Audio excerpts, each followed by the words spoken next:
Well, still watching Morning at 10 TV. I'm Arnold Sagawa. Let's shift gear just a bit and talk about what the world might actually look like besides the private sector, also the public space post COVID-19. When we talk about many of these things, it's always about disruption, innovation.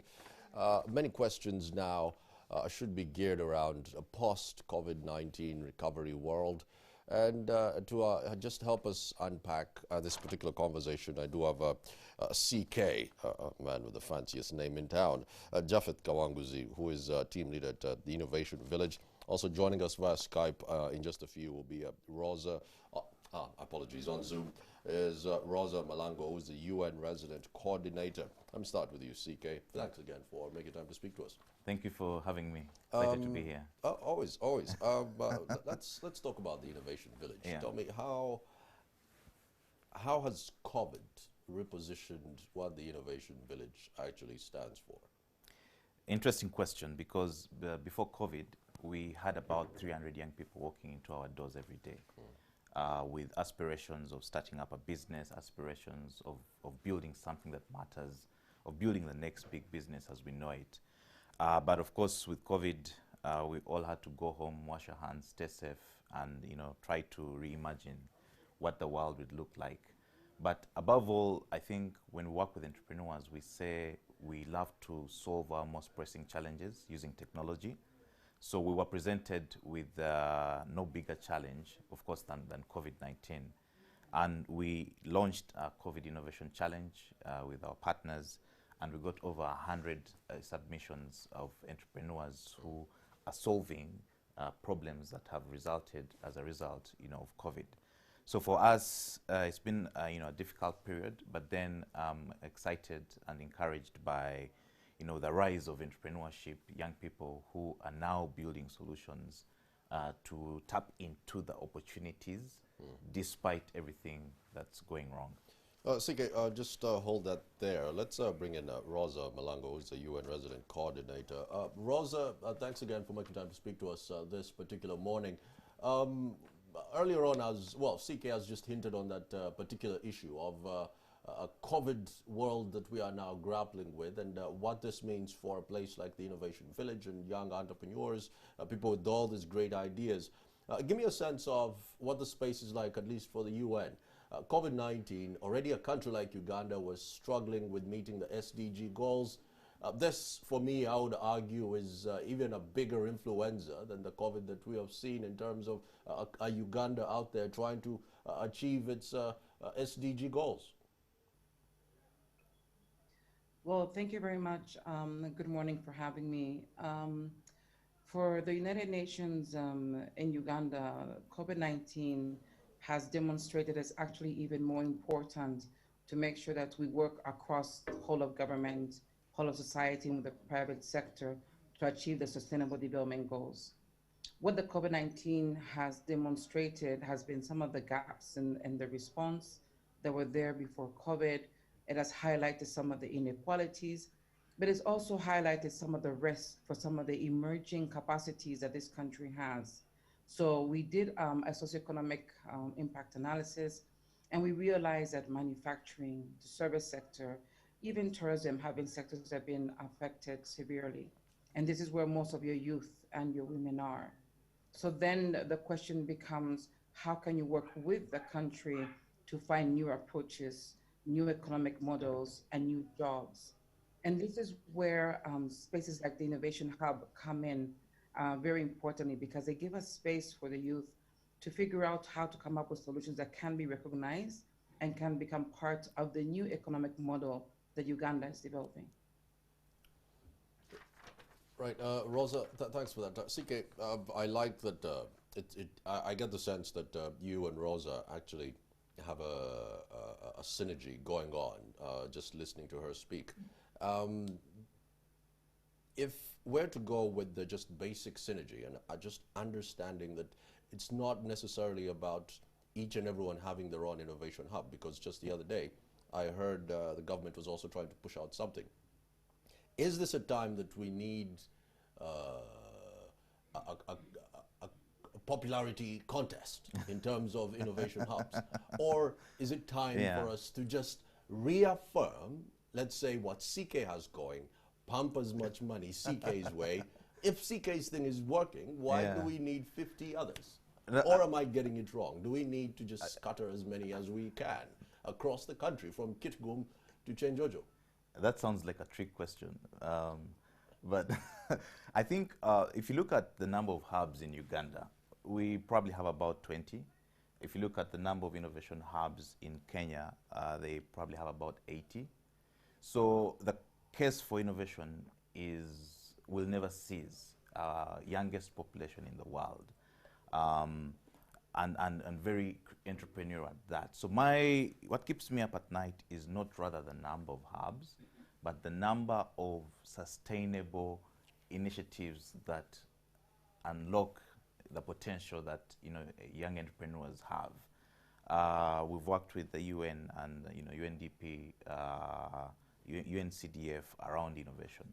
So even if we have 100 hubs, but we have not built the ecosystem where a hub survives, then we will struggle. You'll have 100 hubs that are not able to live up to the potential that they have. So for me, that's where the real opportunity is. How do we get the government to play the role, enabling role it's supposed to play? How do we involve the private sector in a way that's more sustainable? And this is why we're also having this conversation, because private sector looks at corporate social responsibility, which is now turning into corporate social investment, as let's give them, not let's grow with them, or let's have shared value. How do we mobilize investment for entrepreneurs? For the last 10 to 15 years, I cannot mention a single entrepreneur in this country, and yet I work with them 26 hours a day, 8 days a week. I cannot mention a single entrepreneur who has raised $300,000 because of that wider ecosystem. So we can build as many hubs as possible, but if we don't work on Clearly, CK, you're working all the time, because I could have sworn I heard 26 hours a day there, because you're putting in that extra time.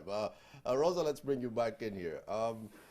If we're I like how CK is actually approaching this. You could also just allude to this particular fact of is it an issue of quantity or just sustainability and quality at the end of the entire discussion? And the other thing I wanted to touch on is Uganda. I was reading a particular report that came out the other day, and it was alluding to the fact that by 2100, Uganda is among the African countries that will have a population of north of 100 million people.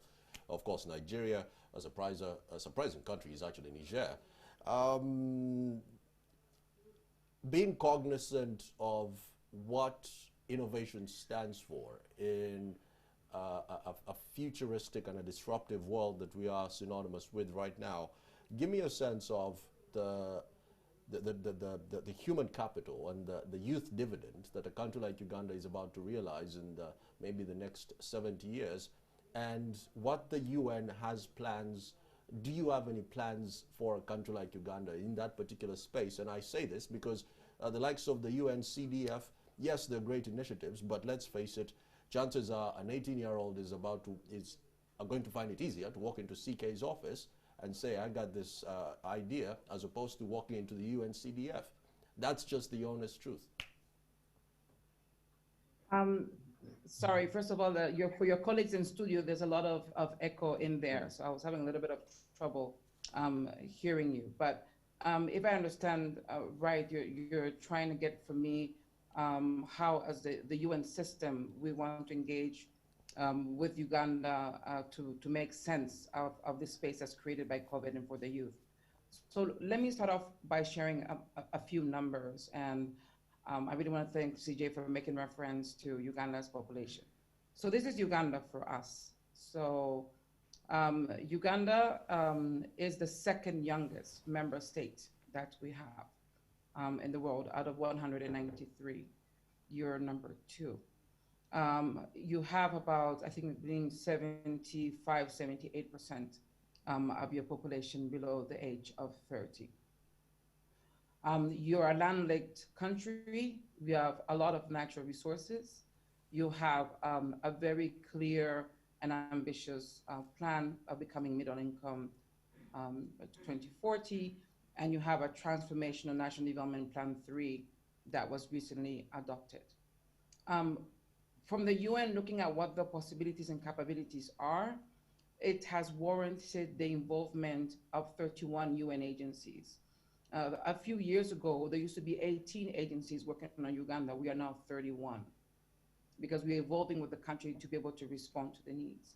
But then this also increases our capabilities to be able to coordinate with the private sector, with civil society, with development partners, and with the state. So right now, with our over 3,000 staff that are covering across the country, some of the things that we try to do is to bring the solutions down to the local level. We find some very good solutions at different places, but somehow they're not connecting. And I think as a result, the impact that they're having is reduced. I've been invited the past 3 years to an annual event by small and medium enterprises. And when you hear the numbers there, it's heart-wrenching. So many small and medium enterprises are born every year, but I think less than 10% actually make it and survive after 3 years. So let's come back to what Sija was saying and what you are saying in this discussion. So what we are trying to do at the UN is how do you create platforms that enhance access of the youth so they can be recognized or supported or partnered with either by the UN or the private sector.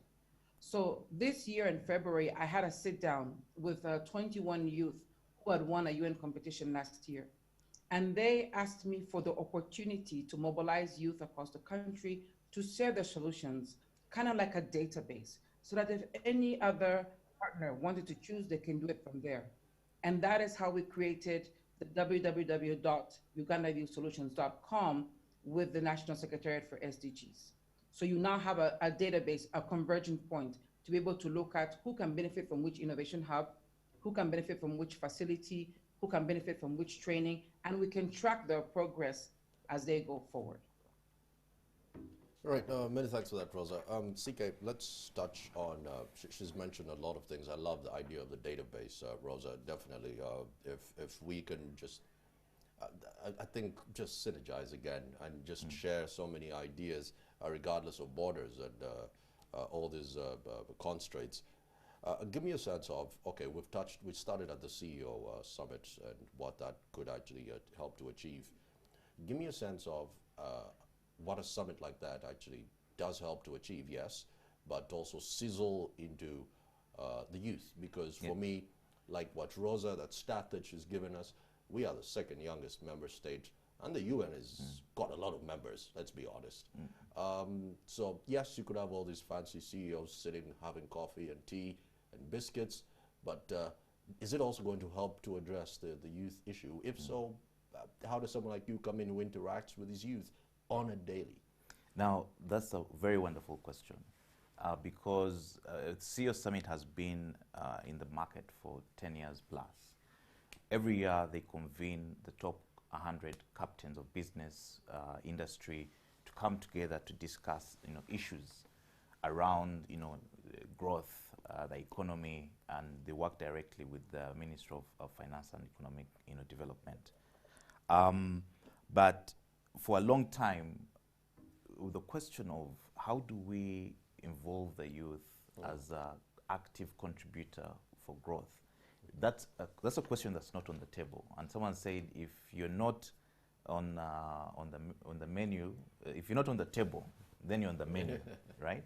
So it's been left out, for a significant period of time, and the number can only increase of the young people. 600,000 leaving universities, and so we're excited that this year, we can sit down with the CEO Summit with the top 100 corporates and try to explore how else can we unlock the opportunity this young population represents, not in a way of help them, support them, but in a way of, is there a constructive pathways for you to actually engage and probably do business with them. I think that's the last conversation that brought me here last time I was here, around when we worked with Nation Media Group, the biggest media group in the region that has the asset, the data, the context around the future of media. On the other side, we have entrepreneurs who come up with, prototypes, innovations that can be considered within the media sector. Now, I'm happy to report that that relationship has grown. When we worked with the Nation Media Group, we sent out we received over 100 submissions.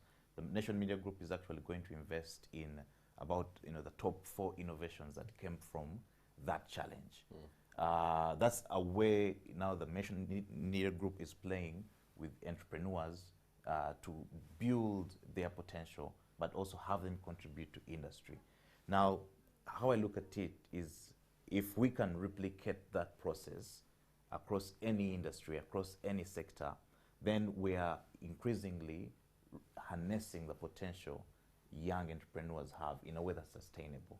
So that's the conversation we're trying to push into the corporate and private sector, to say there are other alternative pathways to work with entrepreneurs in a way that gives you value, not in a way that is away from your business mandate. In other words, your business is to ensure they're winning. Otherwise, they are your stakeholders, especially given we're the youngest country. If you don't find a sustainable way to work with them, you'll still have to find a way to deal with them. To deal with them, okay. Rosa, let me bring you in. If we were to touch on that particular issue, it's interesting how, CK here says all the lovely things. He just brought in Nation Media, and then I was smiling, I couldn't even follow up. Rosa, just give me a sense of, yes, there's the youth issue. Wow, that was a tongue twister. The youth issue, yes, but is there a possibility to have such summits in a manner that is, I don't want to say binding, but actionable? I say this because I've attended so many summits and forums of this nature. Well, not of this nature, but forums like this. And, some people say all these nice things. And then when Rosa leaves, when CK leaves, you're left there with youth with a bunch of business cards, and, they send an email and nothing really suffices. Is there a way to make this just actionable, something that is tangible, that we could actually walk away with? The same way how you had 100 people, 4 of them now, are in talks for something bigger. Absolutely. I think that, first of all, we have to make sure that we understand when people go to the summit, there's different stakeholders with different aspiration expectations. So there you might find that some investors go to a summit to get a first-hand understanding of the country. And I have to say, one of the things that I focus very much on is trying to get the story about what Uganda is doing right outside at the international level. It's still not there yet. And so these kind of opportunities, for some people, that's what they get. So for example, going to the CEO Summit, I hope they're going to hear that the Uganda Manufacturers Association reports that they will soon have the capacity to produce 1.2 million masks a day from 18 of their members. That the Ugandan factories will be able to meet the demand for reusable masks for the entire 45 million populations soon. It makes you think about, I didn't know that country had that industrial capability. Let me give you another example of what it means for small and medium entrepreneurs who are coming out, who are looking for the networks to be able to bring their solutions to scale. Last year, I mentioned we did a competition of SDG solutions for the youth, and 21 of them won. As a result of participating in our summit, we created a profile with the information on what they were doing and their companies, and we shared it around and we gave them copies. Do you know that out of those 21, I think at least 19 now have grown as companies, as NGOs, and 3 of them were selected for the international awards. All they did was being able to tell their story at our platform gave them the opportunity to have bigger and better partnerships. Now we're trying to do that with a larger group. Now, in terms of, can we meet like this and have results? Absolutely. As the United Nations, you can imagine, we have 193 member states. For the first time ever in our 75 years of existence, we did the Economic Council online. This year, Uganda presented its second voluntary report on SDG implementation in July. It was done online in front of several member states. And we're having the General Assembly high-level segment, which for the first time in our history will be done online. Now, the question is, how do we prepare to participate in the CEO Summit? What kind of questions do we bring in? And what can we do to make sure that some of the tiny micro CEOs who will not have an opportunity to be heard can be heard? And here I want to share with you another example of what we are trying to do. We are really trying to focus on the people on the informal sector, the people at the micro level. 10 UN agencies are working with Stanbic right now to be able to come up with an economic enterprise restart fund. We're really focusing on how do you help SACCOs, village level saving funds, and micro enterprises to bring them up. What would somebody like them benefit from the forum? Hearing good practices, understanding what needs to be done, and hopefully being able to partner with a larger company from the private sector to be able to increase their output in the country. So I am absolutely confident that this summit can be successful. I am hoping that we will have more dialogues like this leading up to the summit, and that we can even have dialogues post-summit where people who agree on certain issues can unpack it further. Thank you. Right, thanks for that, Rosa. Two things I want the two of you to actually touch. Rosa, you already maybe just hinted on one. One is the issue of the informal sector. Now, CK, you'll start this. Rosa, you'll end it. The informal sector, arguably the biggest in the region, and it is employing a massive, massive chunk of our youth. Worst thing is, we just have no data. We actually have no data for them. God knows if we were able to quantify how much they are adding in the small clusters, chances are we could even bump up our GDP figures by, God knows, maybe a 2 percentage point. CK, give me a sense of, first, let me start with you, then Rosa will just sum it up. Give me a sense of the informal sector. It's quite easier to have an innovation hub, let's say. Well, I've not run one before. But to just have one and talk to people who can even type, they can use Microsoft Word, they can play with SQL or PHP or, come up with a program. How do you deal with the informal space? Someone who does not necessarily know the difference between an Apple, a Dell, or an HP, but they are really handsy and also very involved in the informal sector. And this might actually be the biggest chunk of our youth. Well, I think that's a very interesting question.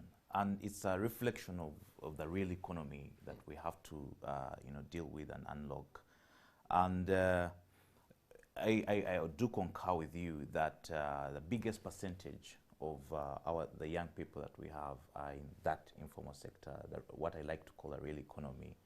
And it's easier for them to do stuff with hands, with the practical skill set, produce it, sell it.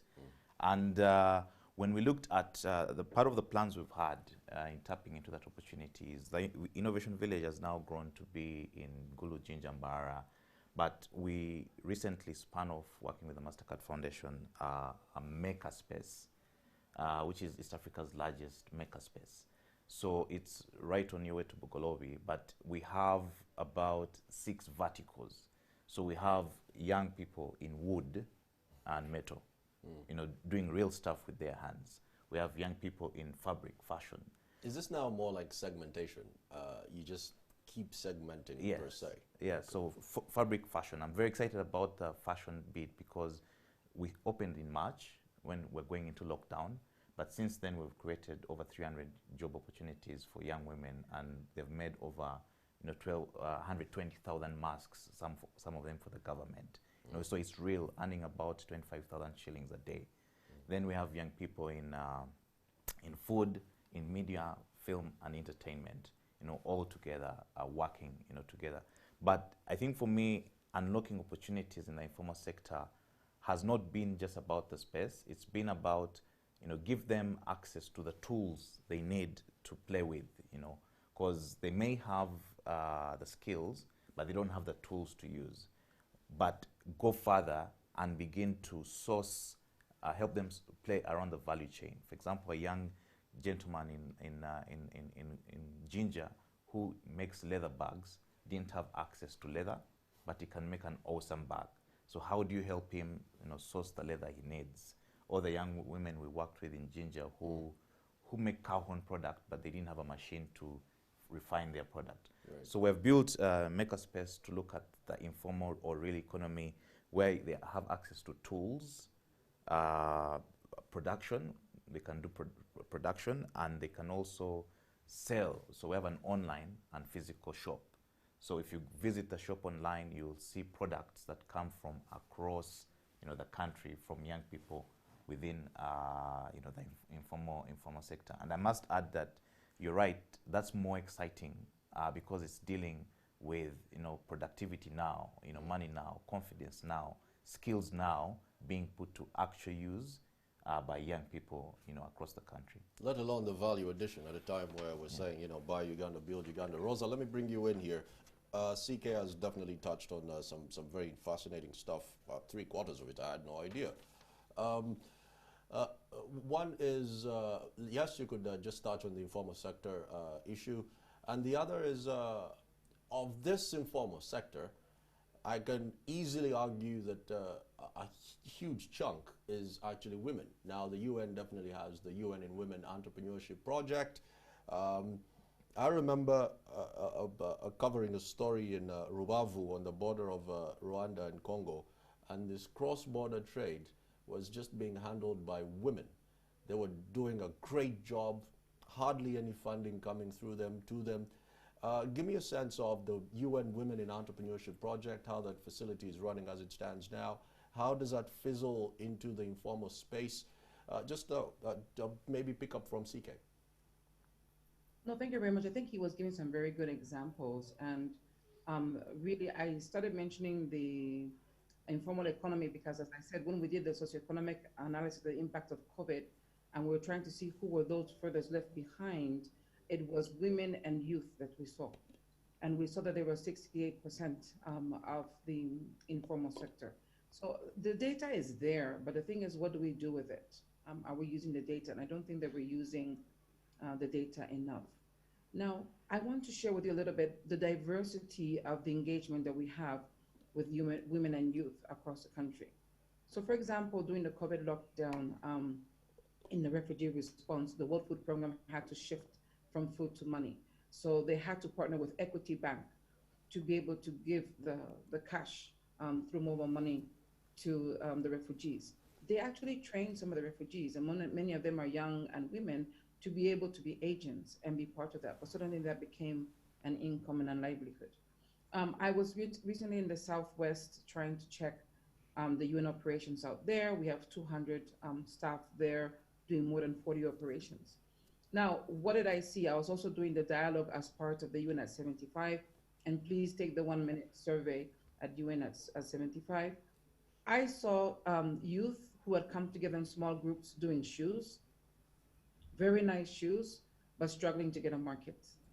I saw another group of youth who were actually focusing on value addition. So from banana peels, they were doing paper bags, they were doing briquettes, they were doing renewable stoves, looking for markets. I saw other youth actually really focusing on matoke, how do you protect the species, and get people to plant the plantlets and be able to buy and survive on that. I also was part of the launch of the Innovation and Skilling Hub in Mbarara, and I had a conversation with them to make sure that they don't just do university youth, they also invite youth from high schools. I saw youth who were doing designs. I saw youth who were working on apps. I met youth who have community radios to be able to pass on messages against gender-based violence. So we really need to look at the diversity of the economy and recognize that there's youth and women across. Now, what do they need? Some of them need training to know how to present themselves, how to be protected, how to compete. Others need access to low-income financing, hence the partnership that I talked about with Stanbic and also with the Ministry of Finance. Others just need to connect to a market.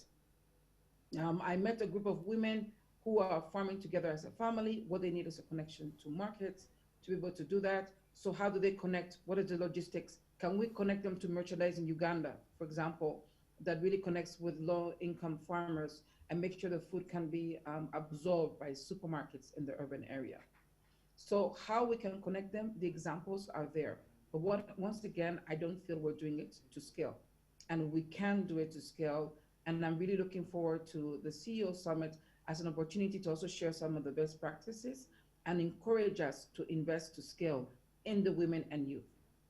Let me conclude by saying this. From where I sit, women, youth, general human rights, and the way we do business is something that is a shared responsibility. So we count within the UN family on UN women to give us ideas on how to target the most vulnerable women and empower them. Just as we count on the Office of the High Commissioner for Human Rights to help us on how do we make sure there's a rights-based approach to business. This is not about charity. This is not about corporate social responsibility. This is about doing business the right way. We are also working with CEOs to make sure that they think, how many women are on your board? How many women are on your senior management team? How many women have you groomed to be able to lead? So how you deal with women and how you deal with youth, we see them as two critical issues if sustainable development is to be achieved. Right. I think my last question is one that I've grappled with for quite a while before I let the two of you go. Well, you could also sum it up with your expectations for the CEO Summit in answering that. It's really a debate around, is it an issue of value addition first, or an issue of access to markets? Or is it a dual-pronged approach? Or am I actually having two wrong variables? As some people, I could think I'm a smart guy, and you guys tell me those are the wrong variables, Arnold. It's not X and Y. You guys interact with the people who innovate, so many CEOs, people in this space, from the private to the public space. And this is a question that I've grappled with for quite a while, because CK, now what you're explaining to me about this segmentation of sorts that I'm finding quite fascinating is you add value, yes. But then what Rosa is now telling us is there's some other people in a certain part of the country who they're helping to, source a market. Maybe the two of you could just debate on that particular one, and give us some final remarks too for the CEO Summit. It's very exciting, that you asked that question for me personally, because that question is the bedrock of all the work we've done over the last 4 years. It's not one or the other, and unfortunately, it's not even just the two. It's a facet of implementations or initiatives that must work together. In my case, working with entrepreneurs, if you train them to become entrepreneurs, the reason they're going to struggle is not that you didn't train well. It's because you didn't make access to capital to help them start. If you train them and make access to capital available, the reason they'll struggle is a policy question. Not the right policy environment. If you train them, give them access to capital, policy probably in place, they'll struggle because of access to market, So that's what we call our ecosystem, that if we're going to deliver, sustainable initiatives to support entrepreneurs, we must build that ecosystem. Otherwise, if you ignore that, you're hoping against hope that someone is going to help you build the rest. Now, that doesn't happen. That's why, even at the Innovation Village, we now say we need to work with the CEO Summit to bring in the private sector. We need to work with the UN system to unlock their platform for the entrepreneurs. We need to set up a fund to be able to invest in entrepreneurs. We need to set up an academy structure to help entrepreneurs understand the difference between a good idea and a good business idea. Now, when you deploy all of that, that's how sustainability, begins to happen. So as I conclude, for me, it's exciting to share a stage with Rosa. It's exciting that the UN system has already demonstrated in more ways than one their dedication to supporting innovation entrepreneurship. And that's one piece of that ecosystem. But this conversation is being engineered by the CEO Summit, which is the private sector. So we see the pieces coming together. We wish they would come together as fast. But for me, my confidence is in every entrepreneur that walks through our doors and they're solving problems that matter. So I can't wait for the conversation we're going to have. I don't see it as a final or ultimate solution. I see it as still accelerating the pace of how to make innovation work for young people. CK, thanks for that. Rosa? Thank you. So three messages for me as I conclude. 2020 is a very important year for the United Nations. In addition to turning 75, it's our last decade of action to accelerate action for sustainable development goals. So these kind of discussions and dialogues that we're having, we're being encouraged to have it around the world and see how can you accelerate action in Uganda and what does that mean. So please, as I mentioned before, please go to www.UN75 online and share your thoughts on the type of UN you would like to see in the future. The second thing that I want to leave as a parting shot, this conversation we're having, it sits within a framework. And for us, that framework is the National Development Plan 3. And I'm really, really excited to see that the NDP 3 has shifted towards a program approach instead of a siloed sector approach. And if you were to quickly look at the top three programs, it's agro-industrialization, mineral development, sustainable petroleum, tourism, natural resources, private sector development, manufacturing, and digital transformation. So from those different sectors, the needs to help the people to be able to survive and succeed will be different. So it's not an either or, it's an and. And it's an and that is a strategic discussion that we need to have. I want to conclude with a word of hope. Uganda has so many opportunities to be able to get this right, to be able to engage its youth and its women, to be able to engage its small, medium, and large enterprises, to be able to redefine its partnership in the region and beyond. An example is the Rwenzori agri-led strategy that the government has come up with, which looks at involving the parishes in the industrialization of this country. We look forward to seeing that rolled out as a very effective community-based development model. They'll have an impact not just for Uganda, by the way. It will have an impact for the Great Lakes region. I have gone around this country. I've seen innovation hubs. I've seen solutions. I've seen entrepreneurs. And I've listened to local governments trying to look for solutions. As COVID-19 will stay with us for a while, ladies and gentlemen, by the way, I really hope that they will use this opportunity to pause and make sure that every single Ugandan has the chance to contribute to its development. As the United Nations, I pledge we will be part of any conversation that continues about attaining sustainable and inclusive development and sustaining peace. Thank you. Rosa, many thanks for that. Joining us via Zoom, Rosa Malango, who's the UN resident coordinator, and of course in studio, Japheth Kawanguzi, who's a team leader at the Innovation Village. Thank you again for that. Let's